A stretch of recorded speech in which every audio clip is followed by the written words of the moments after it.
When you were born, the first place you lived was on the farm. Well, I think my folks lived in an apartment in Big Rapids or someplace north of Grand Rapids. I'm not just where it was, but we moved, yeah, shortly right after to the farm. Yeah. What do you remember about your early days on the farm? Oh, I remember an awful lot about the early days. I remember I had lots of pets. I had lots of animals. I had a cat, and I had dogs. I had kittens. And I used to love the baby chicks. I'd go out to the brooder and I'd hold them so tight I squeezed them to death, I guess, and so I was banished from there. That was off limits to me. But I had Tippy and I had Snooky before that, and they were my friends. They were my pals, and once in a while my cousins would come out, and we'd play and have fun and go on hikes, and we traveled all over the countryside. And I traveled all over the countryside. I knew all the farmers in the area. I'd visit their farms and, with my dog, and so it was a nice time. I always interested in birds and the crows in the springtime. So I'd go walk through the woodlots and watch the wildlife and flush pheasants and watch squirrels and rabbits, and so that's about it. What particular skills did Snooky the dog have? Well, Snooky was he would protect me from snakes. Snooky could, if I'd be out in the yard playing and a snake was in the yard, he'd grab it by the tail, and according to my dad, would snap his head off. I'm not sure that he did just that, but he did kill a snake. So whenever I was walking through the swamps or the woodlots, and we did have mastisaugers in the swamps, well, he was never worried because he always knew that the dog was always going to be right there to take care of me. It was really protected me. So when did you leave the farm? I was 8 years old during World War II, right after the war started, and in 1941, I guess. And I guess we moved probably in 1942 to Battle Creek, Michigan, where my dad worked for the Air Force and repairing bomb sites and their electronics. What do you remember about the start of World War II? Well, I remember it was very scary. We were worried about the Japanese hordes coming through Alaska, and we're going to come down through Canada, and how were we going to stop those huge armies? And we've seen them, and we saw what they did in China, and the rape of Nanking. And so everybody was very familiar with what the Japanese army was like, and the warlords. So everybody's quite scared, especially when they attacked Pearl Harbor and sunk all the battleships in Pearl Harbor. We were worried, and then some Japanese submarines go off the coast of North America, especially BC, British Columbia, and they would send these incendiary flares over and try to start forest fires. And it was a scary time. Do you remember where you were when you heard about this United States involvement in the war? Yeah, I was in Alto, and I guess we were riding in a car and heard it over the radio. We were on the way to a gas station or something like that, and we heard this about the attack. I remember. Yeah. What was People couldn't believe it. What was who were you with? I'm not sure if it was my dad and my uncle, maybe. So, or some farm hands, maybe. I can't remember just who it was. Who do you know that went into the army? Well, of course, my uncle Bob went into the army, but I knew Bob's best friend. I'd met him once before, named Joey Ellis, and he was killed in Pearl Harbor in one of the battleships. And so later on, I knew people like my dad's boss, one of the colonels, when he was doing dental research at Percy Jones. He was on the Bataan Death March. That was horrible, and we knew all about that. And it was really sad when General MacArthur had to leave Bataan and leave General Wainwright in charge, and gave his famous speech about "I shall return." remember that. What did Uncle Bob do during the war? Bob was he was a chief mechanic, and he was a sergeant, and he was a technical sergeant, and that's with 2 stripes under. And so he was in charge of a whole squadron of maintenance of P-38s, fighter planes. They were the twin fuselage fighter craft, and they were tremendous aircraft. But he spent his whole time in California training people to be mechanics, and so he never got to go with combat. He always wanted to get into the fighting, but it wasn't meant to be. Better off that way. Oh yeah. And you said Dutch worked for the Air Force on airplanes. Yeah, he had a heart problem, and so he was classified as 4F. So he went and worked for the Air Force as a technician, electrician, and the Air Force sent him to a lot of schools and gave him special training. He got a lot of good training for the Air Force, and so then he started working on the bombers that were flying up to the Aleutian Islands to bomb the Japanese on the Aleutian Islands, early part of the war. And then later on, he went and worked at Fort Custer for the Army Signal Corps, and he put in the radios and communications for half tracks that supported the tanks and the armor, and they all went to North Africa to fight Rommel. And then, of course, they brought back a lot of their prisoners back, and so they would have them work with them and do some of their work. And where did you live when you moved from the farm into Battle Creek? We lived in a government housing project, and that was made up of a lot of the soldiers from the 5th Division that went to Iceland just before the war, and then they went to Europe, and with Patton, a lot of them went with Patton. So, yeah, so I grew up with among the Army brats, and we played war games, and we had soldiers, and we made paper airplanes and all kinds of different model airplanes of the time. Knew every one of them. What was the adjustment like going from the farm into the city? That was a little difficult at first because I didn't have anybody to play with, and I really didn't know. It was almost like going from when I was up to the farm, I went to kindergarten, had to learn to adjust, to play with kids. And then when we moved from the farm, where then we couldn't run around and couldn't have the dog. My dog, Tippy, we had to take her to my aunt's, and she kept her until the dog passed away. So, and we'd go visit Tippy, but it was I felt really bad. It was sad to lose your dog, your best friend like that, and so it was an adjustment. But after a while, I got to know the kids, and we had fun, and we learned to play games and the neighbor kids, and so finally adjusted to it. What pets did you get when you moved into this area? Which area is that? When you moved into Battle Creek? Oh, the only pet I got was a crow.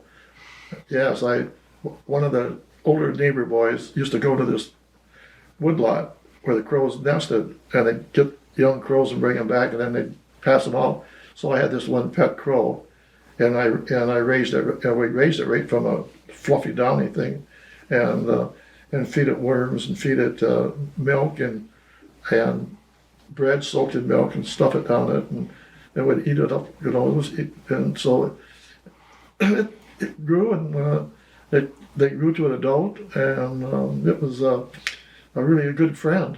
And it would go up on the roof and come down and land on my shoulder, land on my hand when I call it Jim Crow, and it would play with the dogs in the neighborhood. He used to like to pick up their bones and fly down the whole length of the boulevard with the dogs just behind him, and then come back and the dog's still running. And then they drop the bone off.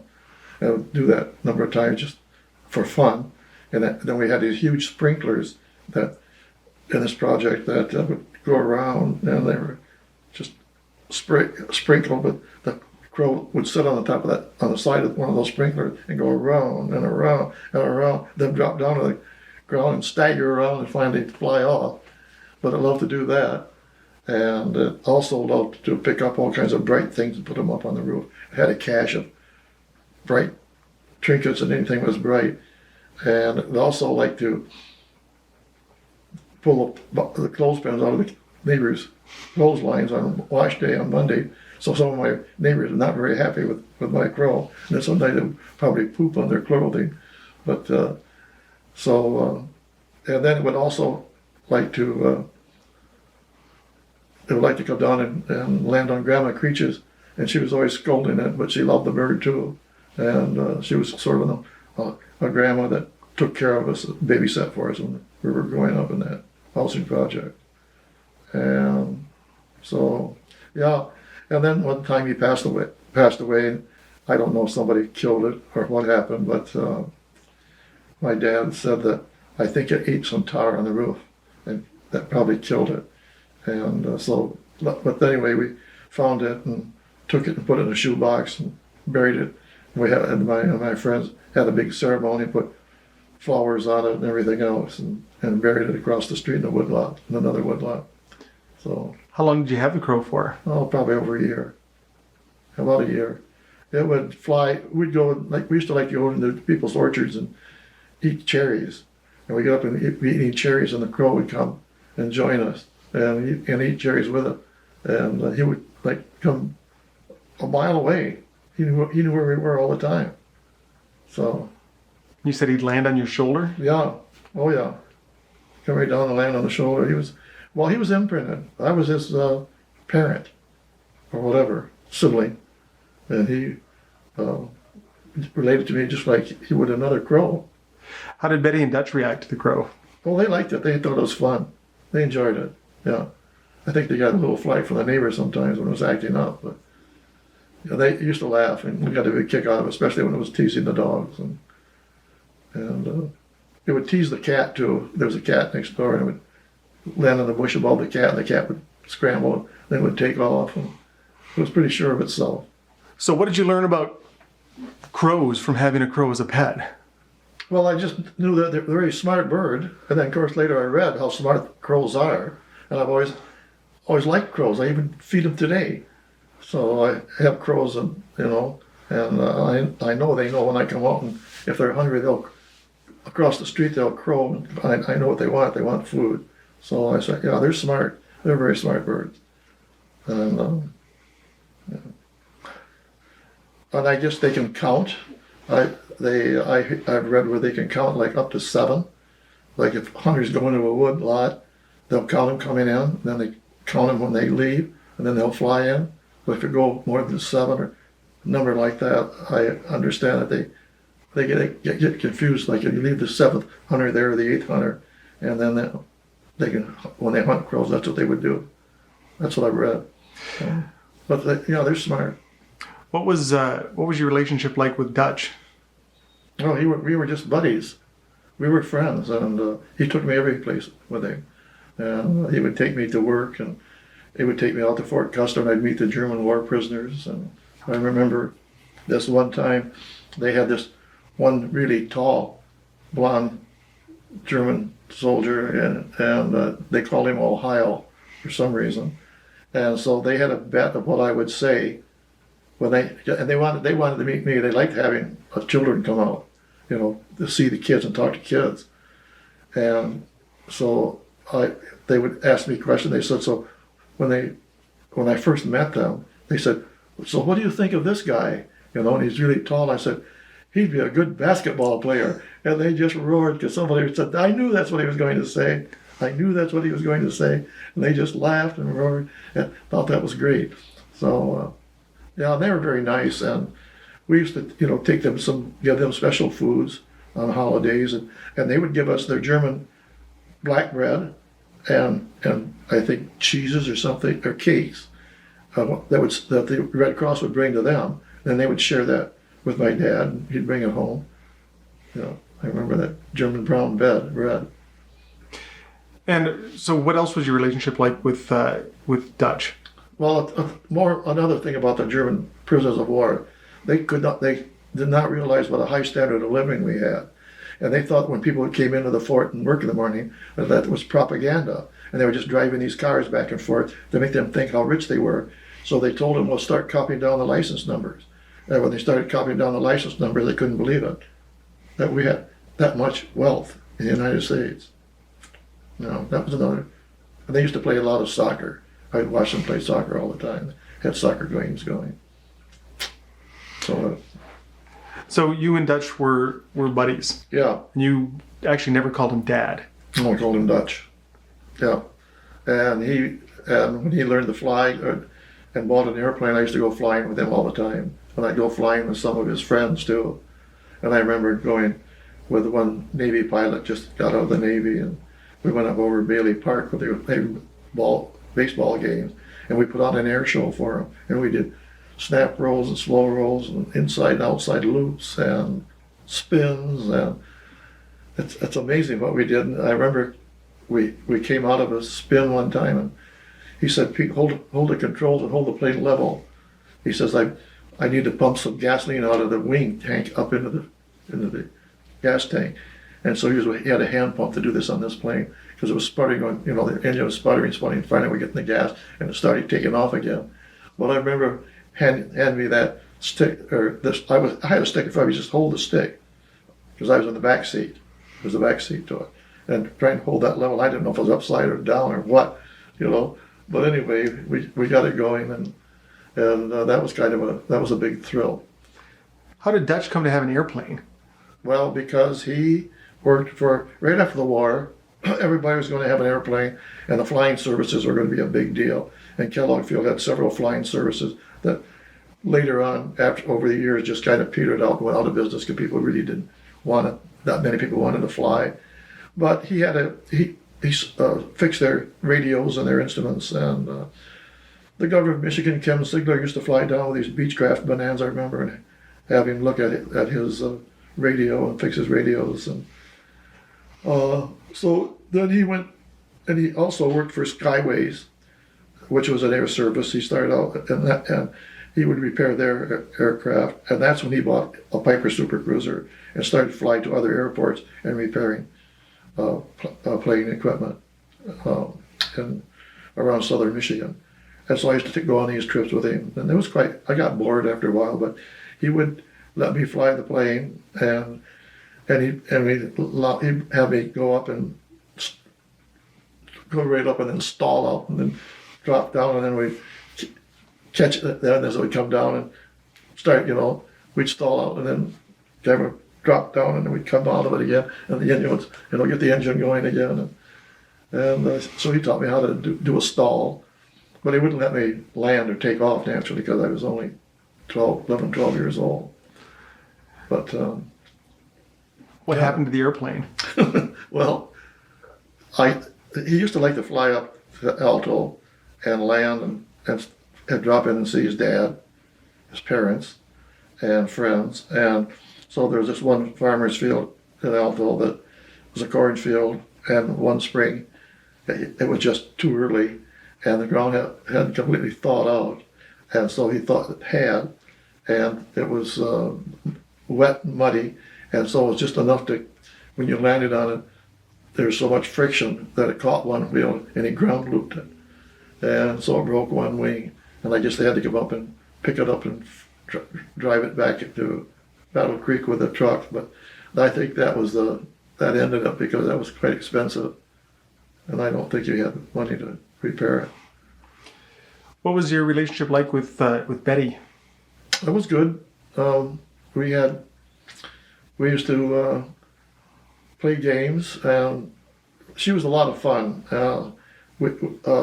In these housing projects, we had these apartments that had a front door, and we'd open up the front door and the back door, and we'd wrestle and play, and all my friends would, and she'd get in with us, and we'd even have water fights in the house. And so we just, everything up. So then afterwards, we picked up the furniture. It was mostly old military furniture. It was pretty rugged stuff, so it wasn't, fancy furniture. And put it all back in place. But we used to have flashlights, and then we'd turn the lights out and hide from each other, and so we had all these games. And then also she was really good with the kids, and she became a den mother when I was a Cub Scout, and so she went and hikes with us and did all kinds of camping, cookout, all this, and also she liked art. And when I was grade 7, we had an art teacher named Miss Addie, and during the summer she would teach art courses, and so my mother and I would walk down to a couple of miles to the school and take drawing art lessons, and that was fun. So she liked music and classical music. She played the piano really well, so she taught me to like classical music, where my dad was country western, and yeah, that was a lot of fun. We used to go fishing a lot, and one time my mother, when I was just before I went to college, she took a accounting course, and she was an accountant for a cab company for a while, and then she was accountant for a tailor named Mr. Shopoff, and Mr. Shopoff was an avid fisherman. We used to all go fishing together. I remember going fishing for bluegills and bass. Get up at dark, early in the morning, get out on the lake, just so the bass was biting in the morning, and that was a lot of fun. So we had great times. What were they like as a couple? They were fun-loving. Yeah, they used to have a lot of parties during the war, and so I would always try to stay up, but they try to get me off the bed, but I'd stay up and enjoy the parties, and one of the officers' wives taught me how to waltz, and so there was lots of fun, and there was sad times too, because there was always some bad news always coming back, and the environment in the housing project was not always the nicest, or the nicest people. And it was pretty rough. Some of the kids, some of them ended up early in prison for peddling dope, even way back then. So it's some of the kids I went to grade school with. What do you remember about the end of the war? Well, I remember the war, VE Day, Victory in Europe, and that was really interesting. And I remember went out and took the shotgun and shot the shotgun shell up into the air, and then we went downtown in Battle Creek, and we walked through the streets, and everybody was hugging each other and kissing each other and shouting and cheering, and the soldiers were there, and the amputees from Percy Jones was there, and it was a real gala affair that day. And so I remember that. And on VJ Day, I'm trying to remember what happened on VJ Day, but it kind of slips my mind. We knew it was coming. We knew that the Japanese were being defeated, and we're taking island after island. And we were wondering when we were going to actually attack the Japanese mainland and how we were going to do that, because it was so costly in lives taking those islands. And that's when Harry Truman decided to drop the A-bomb on Hiroshima and Nagasaki, rather than have a large land battle and lose so many lives.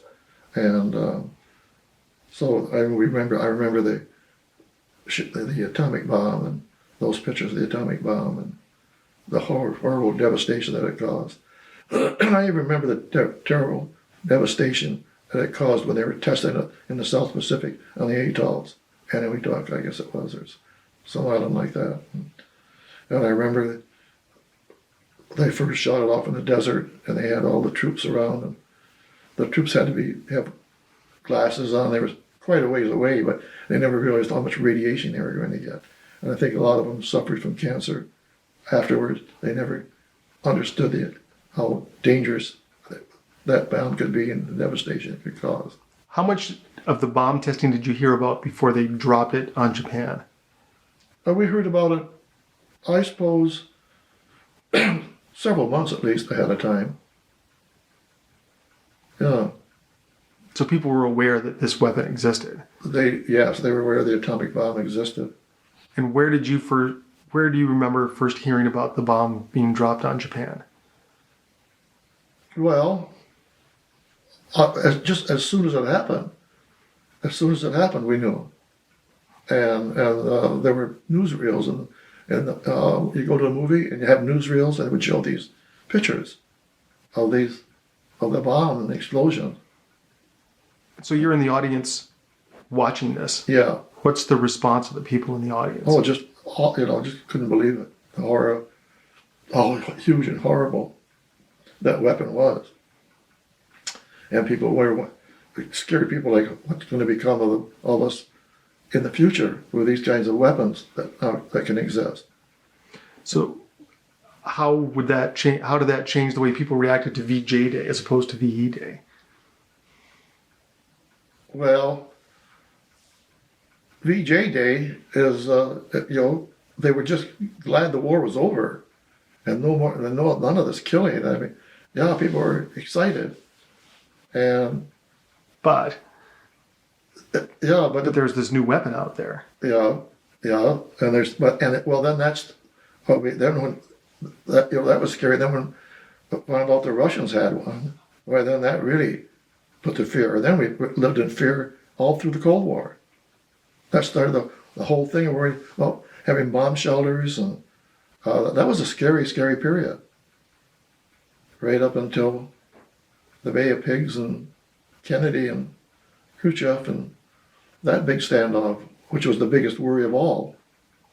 Well, let's not get too far ahead on that one. What kind of a guy were you in high school? I was popular. I was the high school treasurer. They voted me the treasurer of the high school, and I was the #1 tennis player, and I was the captain of the tennis team, and I played a lot of tennis. And my math teacher was our tennis coach, and he would have me come out to the Battle Creek Country Club where we had clay courts, we had ground granite, and then on clay, and I'd help him smooth out the ground granite and put the line. We had lime for lines, and lime the lines, and then he would give me tennis lessons, and so and he had great aspirations for me, I think, for being a tennis star, but I don't think I ever turned out to be that great. But 2 years before I got to high school, we were the state Class B tennis champion. And of course, he had good reputation as a coach, and then we started going downhill because we never had quite that good tennis teams after that. So as #1 tennis player, I would have to play these other schools, their #1 tennis player. And some of them I could beat, some of the smaller schools, but when we got into the big Class A schools, like Kalamazoo Central, well, then it was just, they were awesome tennis players, and I just got clobbered when I played them. And they would, Kalamazoo had Stowe Stadium, which is where they had the junior nationals from all over the United States would come there. And some of the top tennis players in the world learned to play in Kalamazoo. So that's where I would have to go and play there, and play in that caliber.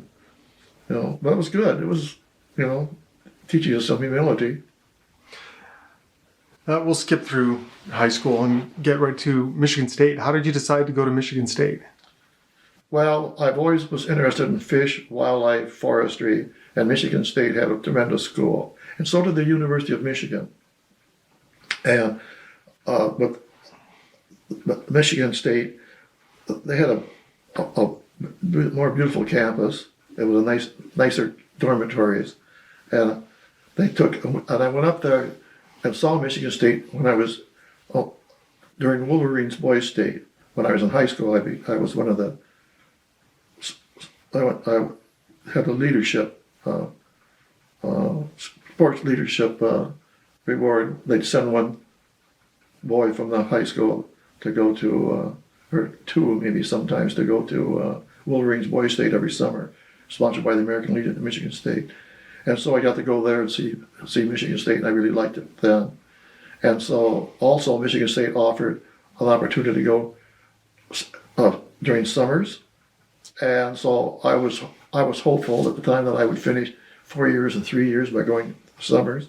But after finishing one summer and then going the fall and the next winter and spring term, so those were 4 terms in a row, I'd had enough, and so I wasn't going to do that.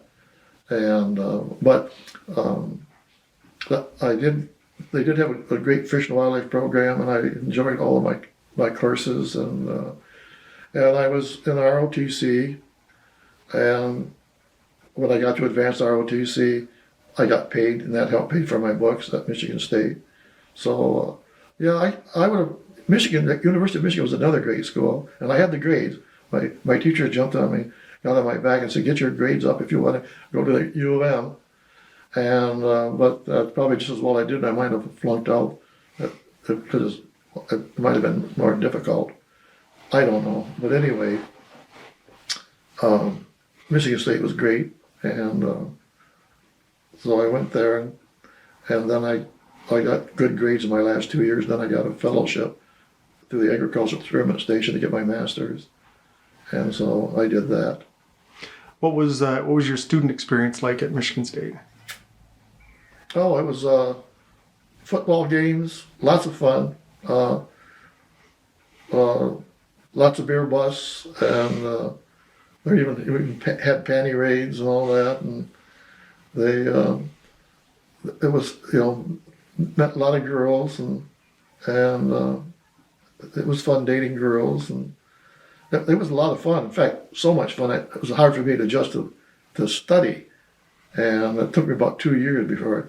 And I was also motivated because the Korean War was going on, and if I didn't get my grades up, and if I flunked out, well, then I was going to go right into the Army and probably end up in Korea. And you were already in the military. Yes. How did you? Well, I was in the ROTC. Yeah, I was in ROTC, and they kept reminding me, keep your grades up, keep your grades up, And so that was another motivation. How did you come to join the ROTC? Well, it's mandatory the first 2 years I'm in. And so when I was in after 2 years, I knew if the Korean War was going to go on, and if I was going to have to go to war, I wanted to go as an officer, not as an enlisted man. And so I enrolled in advanced ROTC and in the Army. There was an Air Force and an Army, but I was in the Army ROTC. I belonged to the Spartan Guard. I enjoyed that, which is a military drill team. And I did that for 2 years. And then when I went in advanced, I just dropped that because I was too busy doing other things. I couldn't keep up with it. And I came from a military. I lived in the military all my life. I grew up in a military environment, so it was natural for me. How much time would you spend on the military during university? We'd have 2 days, probably 2 afternoons classes, and then we'd have drills at certain hour drill time. We had after maybe 2 times a week we had drill time to be in the evening or in the afternoon, and so it was pretty good. I got a little bit more class work in advanced ROTC. What was the military experience like for you? The military experience was great. The training, and learning to obey orders, and unbiased discipline, and learning about tactics and equipment and maintenance of equipment. And I had to learn survey and how to survey. I had to learn how to operate radios, and had to learn the maintenance of cannons and guns, and take them apart and put them back together again. And artillery was a lot of math and trigonometry, and so I found that fascinating.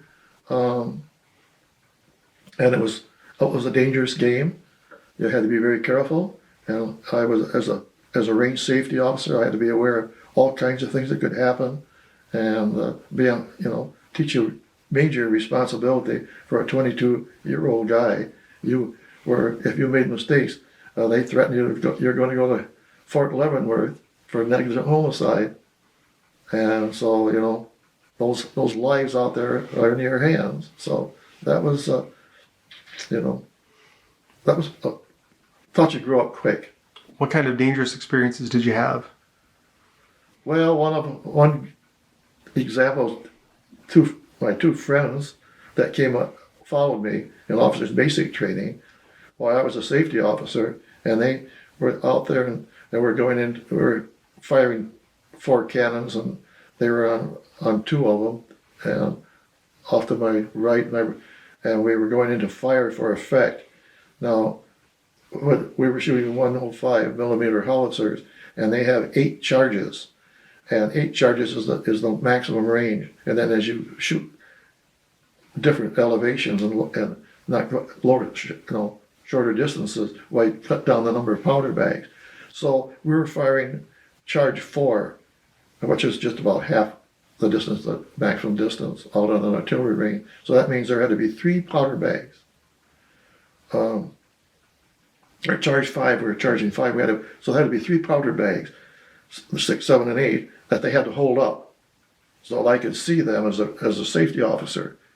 And of course, I had to watch the reflections of their elevations and all of this. But the section chiefs on the gun would have to hold those powder bags up. So I looked over there and I said, "Where's your powder bags?" And they said, "We threw them back in the fire pit where they burned the powder bag." And I said, "Are you sure?" "Yes." And I said, "I don't believe it. Lower the tubes." So they lowered the tubes, and I went and pulled the powder bags out, and all 8 were in there. They had not taken the 3 powder bags off that they should have. That means the round would have gone right across the impact area and probably fired on other troops on the other side, students firing into the impact from the other side of the range. And I would have gone to Leavenworth for that if somebody died, negligent homicide. So I had them pull those bags out, ram out the shell, and we got different. So they had to go back and reload the guns and then watch that. But I remember just giving them holy hell, and I'll never forget that. And then another time at Camp McCoy, Wisconsin, I'll give you another example. We have these 8-inch howitzers, and they have they weigh 18 ton, and the tube's huge, big mass metal, and we put in the powder bags, and then it was a step threaded interrupted screw breech block, they call it. Screw it up, and then get it all locked in, and then you had a lanyard, and you had, which is a string on top of a firing gap, and you would pull that, and then the thing would start the fire train, it would bang, and the cannon would come back. Well, one time, and these could happen periodically, and they did, of misfires. Something on the train, or they didn't spark, or it didn't go off. Then you didn't know if it was starting to smolder, when it was going to go off. So you had to wait 3 minutes, I think it was, or something like that. Well, the section chief went up to was going to get up and pull the lanyard again, and he was right behind the tube. I grabbed him by the back of his shirt, pulled him back over the railing of the howitzer, and the thing went on. And if he'd been behind there, it would have killed him, smashed him. And so it was just a matter of seconds. I grabbed him and pulled him. I remember Sergeant Beck, Marvin Beck. He was very thankful for that and learned one lesson. But and I told them before, misfires. This is the drill. But things like that happen when you play little war games. So there was always something. Now, towards the end of your time at Michigan State and the end of time of before you were going away for your 6 months of service, right? That's when you met Mom. Yes. Can you tell me how you met Mom? Yeah, yeah. One of my friends was dating Dorothy's friend, and he didn't want to, he was kind of shy, and he didn't want to take her out all by himself, so we wanted a double date. And so he asked if I would go double date with him, and I said, sure, we can go to double date. And so I said, sure, just set it up, And so George told his girlfriend, Rigmore, well, yeah, and Dorothy said, well, if he's going to have a date, he's got to call him up and ask. I'm not. So I thought, oh, okay, so that's the way she is, huh? And so I called her up and asked her for a date, and we had our double date, and that's where I met Dorothy, and that was just before I went into the middle with active duty. And how did things progress from there? Oh well, after that, then we started writing a lot of letters, and Dorothy wrote really good letters, and I thought, boy, she's one smart cookie. This is the gal for me, and she was beautiful, and so I said, yeah, this is the one I want. I already had a girlfriend. I was writing letters to another one, but Dorothy's letters, they were so much better and so intelligent. I thought, I fell in love with her in her writing. And so what happened when you came back from active duty? So when I came back from active duty, I went to work for General Foods Corporation. I had to get a job, so I worked at General Foods Corporation in research and development, and worked on orange drink Tang, and developed Tang. I was on the team to develop orange drink Tang. And then when I finally had a job and bought my first car, I proposed to her and got her engagement ring, and that summer she went to Sweden with her girlfriend Rigmore, and when they came back, I had the ring and proposed to her in a drive-in movie. Drive-in movie those are always nice places to go because you can watch the movie in the neck, just so that's just a typical drive-in, and so I had the ring and gave it to her probably during intermission or something. And you didn't wait long before the wedding? No. We would have had to wait till next summer. I didn't want to wait till next summer, so we got married in December 27th. What do you right remember? After Christmas. What do you remember about the wedding day? Well, I remember the wedding day was, the night before I had a bachelor party, and I was not feeling all that great the next day, and I had to go to work. But General Foods was very gracious. They let me off at noon because I was getting married that night, and so I got off at noon, and then I had friends that were kind of rough, and I guess they were sort of mean-spirited because they always liked to play tricks on you, especially when you got married. So they had all kinds of plans of getting the car, or getting into the car, or separating Dorothy and I, or whatever. And so my dad was really helpful, and we hid the car in one of his friend's mother's garage, and nobody knew where it was. And so right after the reception, we had to leave to get out quietly and sneak out. And Dorothy didn't get a chance to say goodbye to her mother, and she was crying about that and felt so bad. And so we escaped and got out of town, and they were furious that we got away from them. And then we went to Kalamazoo, I guess, or someplace, and then we went up to Ludington. I think drove up to Ludington. But yeah, that was kind of a nerve-wracking day. And not only that, I remember I was so nervous, and I think when I handed her the ring, my hand was full of sweat, and I palm my hand. I think I picked the ring up, to put on her finger, and it was wet. And then I forgot, we commented during the preacher. The minister was Pastor Herrera, and I really liked him, and he was a really interesting man, and he was originally a musician, and then he claims that when he was in Korea, he got the call to be, go to the ministry. I think that's all it went. Anyway, he got later on. He got another call to go. Haight-Ashbury helped save some of the kids in California, and I think they did a better job of converting him than he did them. That's last I heard. So that was Pastor Herrera. Anyway, I heard of him. But, So you're married now. Mom's teaching. You're working at General Foods, working on Tang. yeah. Developing Tang. What was that like? Oh, that was really that was a fascinating project.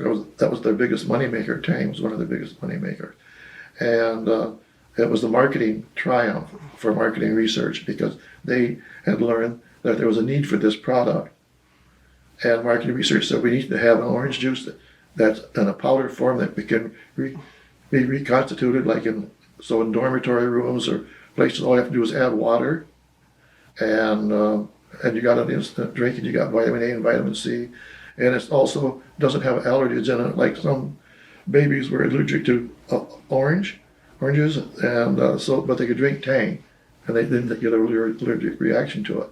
So it served a number of purposes, and marketing said it would work, and General Foods said, well, we'll try it, and it did. And so we developed this orange drink Tang, and now it's one of the biggest sellers in China. How involved was the space program? Well, I got into the space program, and when we developed Tang, the Army Quartermaster Corps had real tough specifications, and we had to meet their specification to sell to the military. And I think the Army Quartermaster Corps did all of the research for the foods for all the military. And so you had to pass their inspection for any of the military to sell to them.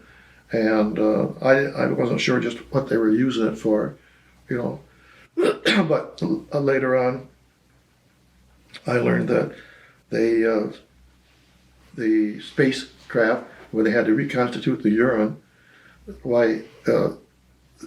they had just a little tinge maybe of yellow in it, and it wasn't that pleasing, so they started making a Tang, using with Tang, and so they had the Tang breakfast drink, and they liked that, and it was it came in a small package and easy, light, and could go in the spacecraft, so that worked out quite well for them. Yeah. So you're both working. You're both married. When did you decide to have a family? Oh, right away. Yeah, right away. We decided to have a family. It was, we had a little fertility problem starting out, but Dorothy started taking some medicine for that, and then there was no problem. We had children and had 3 wonderful boys. What was it like? Tell me about the first time you saw Jim. What was that like? Well, that was just it was so wonderful, and he was such a cute boy. And I remember going in the hospital and looking through the window. There it says "Boy Colby," and there he was looking right there. And I thought, oh, what a beautiful baby! And I was so proud, and so it was one of the greatest things that ever happened to me. How did you come up with the name? Jim? I just liked the name James, and so we thought a lot of names. Then Dorothy wanted to have a Scandinavian name too, so Eric, she decided we'd have it Eric. So it was James Eric Colby, and my dad's name was J. Emerson Colby, so that was J.E. Colby. My mother was Jessie Elizabeth Colby, so that was J.E. Colby. She says, "You tricked me," into that, when I hadn't thought about it being another J.E. Colby. But she claims that I was conniving, but I can see why she would think that, but it was, it just turned out that way, and kind of nice. How did you adjust to life as a parent? Quite well. course, we cut down on some of the dancing and the parties and things that we could go to, and it's like any parent, you have to learn to, give up some things. But when you got a beautiful baby, it's always worth it, naturally. So it was no major deal. What concerns did you have? Oh, yes. There were crib deaths at the time, and I remember always worrying about crib death. And I remember, so I had Jim in his crib right beside me, and I put my hand right on his chest at night before I went to sleep to make sure he was breathing. And I laid there, and I think I went to sleep like that. And I was probably thought if he stopped breathing, I would notice it or something. But I said, that's, it was that, that's how worried I was at the time. So you got a good job. Yeah. You're at home with family, and you decide to get your PhD. Yeah. What motivated that? Well, the kind of research that we did in general food was a lot of it. And later on Tang, I went into product development, process development. And I was working in a laboratory, pilot labs. And I was working around steam and flour and grains. And I thought, I really don't want to do this the rest of my life. I want to be free. I want to be outside. I want to, not be confined to a laboratory where I had to check in the morning and check out at time at night and be a little bit more, have freedom to my life. So I said, so there was an opportunity, and I wanted to go back into fisheries. And I really love the outdoors and fish and wildlife. So there was this nice fellowship that was offered at the University of Minnesota under Lloyd Smith. It was from the National Institute of Health to work at study pulp mill pollution. And so I applied for that, and right away I was accepted. And I guess my professor thought, boy, here's somebody who's done some industrial research, a little bit mature, been in the military, and he would be able to pull off a major research study. And so I got that, and it was a major research study. And I got the fellowship for 4 years, and that's got my PhD. What was the reaction from people when you told them you were going to get your PhD? Well, my mother said, you're not the type to be a doctor, or a professor. And my grandfather said, well, why don't you go and be a real doctor and get an MD? And I guess I know Dorothy's parents wondered why would you go and leave such a good job that you had now to go and do that. And so I guess other people were disappointed, but they were supportive. I mean, I never had much, really flack from them. They just, nobody wanted to see us leave Michigan and with the grandchildren and go to Minnesota. What about your bosses at General Foods? My bosses at General Food, the laboratory director said to me, Pete, he said, I really admire what you're doing. He said, I've always wanted to go and get my PhD, and I just procrastinated. And he said, so I never really did what I really wanted to do. And he says, you're going to do something you want. He says, I really respect you for that. And so when I left, they gave me 3 years leave of absence. And I said, well, yeah, I said, I'd like a leave of absence because I said, if I don't make this, if I don't get my PhD, I'm not going into this field. I'll come right back here and work for General Foods. And they said, well, the door is always open. And so they gave me a 3-year leave of absence and 1 year with all full benefits. And that was all medical and everything. So you were born on about the last week when that ran out. So General Foods paid for your hospital when you were born in St. Paul. I'll talk about that in a minute, but I want to ask, what was Mom's reaction when you talked about wanting a PhD? Because obviously that would affect her a lot. Well, she was very, very supportive. She was wonderful that way. She probably didn't know what she was getting into and how hard it was going to be and all the demands that was going to be on both of us, and especially her. raising boys while I was still going to school. And I'd be away for long periods of time. And she'd have to be there all by herself. So it was a very, very tough time. And a very stressful time. There were a lot of hardships doing that. So you're at university getting your PhD. Right. And you're living in student housing. Right. And you decide to have another child. Yes. Why? Well, we just wanted to have children, and we were getting on in age, and so we wanted to have more than one, and so we had two, two more, yeah. And student housing was nice, and we had good doctors and good facilities, and nice place to have children. But at the same time, it was demanding. How did it change having two kids and being in that situation? Oh, it's more demanding, but not all that much more. You probably have to ask Dorothy because I was away so much. But I remember we would go on picnics and take you on picnics and take you to the circus because they had a major circus right there in Minneapolis or St. Paul near the campus, and you would one time you walked up this huge coal pile that the university had for their furnaces, and I looked up there and there you were on top of that coal pile with your friend. I thought, oh my God, what if that caves in on them or something? So I remember running down there and calling you to come back, and you came running back. But you were going to go up the top of that coal pile and watch the fair, the circus. So. And so then you had another child while you were still at the university.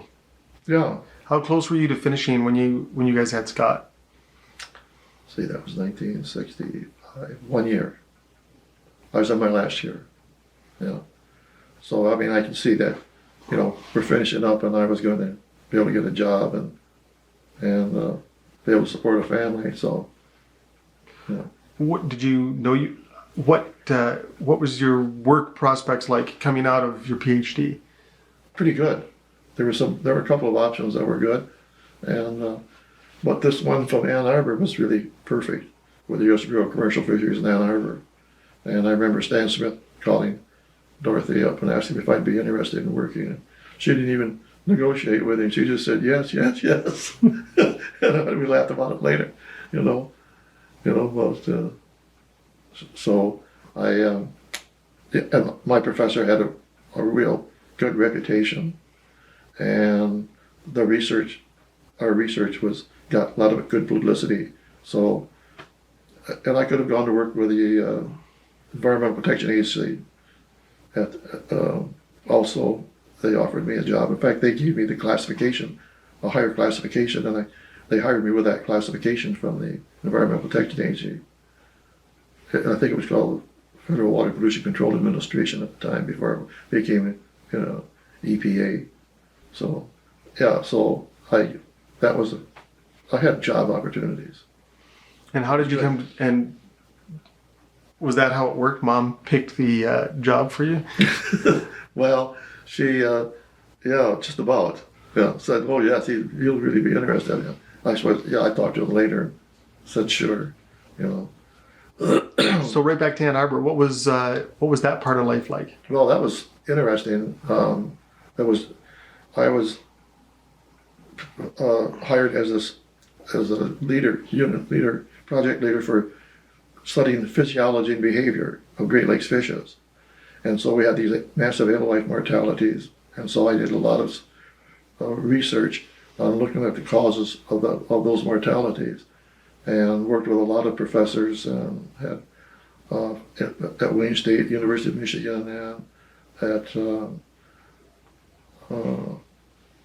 where was the Marquette University, I think, and a number of university professors, and looking at endocrinology. Why are these alewives? Why are they dying off? Why are they behaving this way? looking at thyroid, and we put them in salt water and fresh water and hot and cold. And so I did a lot of research there and proposed the idea that they were not completely adjusted to fresh water, especially when they were when they were not in the best of condition because the food was limited, and they were with that combination of cold was probably what did them in, and so I got a Moffat award for that. And then I started working on thermal effects, and we got into what would happen to the whitefish and lake herring if they happened to be, if they were in a thermal plume. They would hatch out early, way before the food in the lake was available for them, and they would starve to death. And so I got the Huntley-Brinkley report on that, and yeah, that got a lot of publicity. And yeah, it was a fascinating place to work until, but then the lab was, Nixon was going to close the lab. And I thought, I'm going to look around because, you know, I'm not going to get caught here.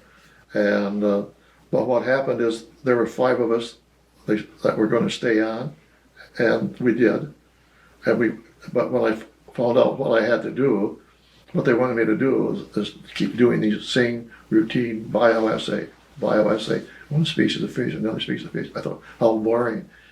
And at that time, the Director of Research for Ontario's Fish, Lands and Forests asked me if I was interested in doing research on walleye in northwestern Ontario and have all my own 5 research lakes to manipulate and do all these other things. Oh my God, yes, yes. And so I never hesitated. What was the offer from Ontario? Offered to come up and study walleye because we were having a lot of trouble with walleye fish stocks collapsing all over the Great Lakes and in Ontario, all over. And so they wanted to, they had this research program to figure out what's going on with walleye. And so they hired me to head up that research program. And one of the benefits of I'd have my own 5 research lakes just to manipulate populations with, understand walleye. And so for that opportunity, I had the opportunity to manipulate these populations and find out how resilient they were and look at criteria to warn us when they're crashing. And also I was asked to organize some major international symposia, and I did that, and I wrote up the Bible on the biology of walleye with my co-authors, and that was published by the Food and Agricultural Organization, and that was one of the top sellers. And that was a handbook for everybody in North America for years, until this past year, we got the new one out, and I wrote the introductory chapter to that. But let me back up. So you get this offer from Canada. Right. You go home and talk to Mom about that. What was her reaction to this? Yeah, she was supportive, and this was I guess she saw that it was expensive to live in Ann Arbor, and it's not like it was hard working there because as a biologist and a scientist, because there were so many executives that come in from the automobile industry in Ann Arbor. It was just to get the down payment. By going there, we could take some of my money, discharge money, and put it into buying a home. So we'd have our first home. So she liked that idea. She wasn't sure what it was going to be like, and we drove up here, and she drove in down Hodder Avenue, and she saw some of those homes, and she said, "Is this what it's going to be like?" I said, "No, there are nicer homes. There are nicer homes." And so finally, we got the right realtor, and he showed us this home, and we liked that. So, yeah, she was very supportive. What was the move like?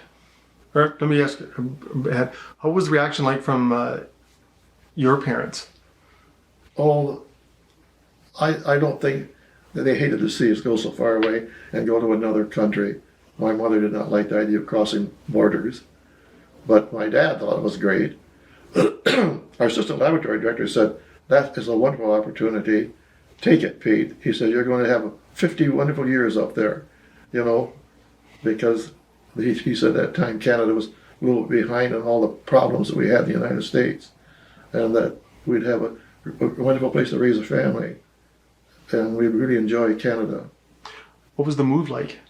The move was sad because we had to take Jim, have him finish his Little League baseball game and say goodbye to all his pals. And everybody cried all the way up there, all the way, halfway to Canada. But the move went, once we got across the border and saw and drove up the North Shore and saw the beautiful scenery, like Jim was excited about that.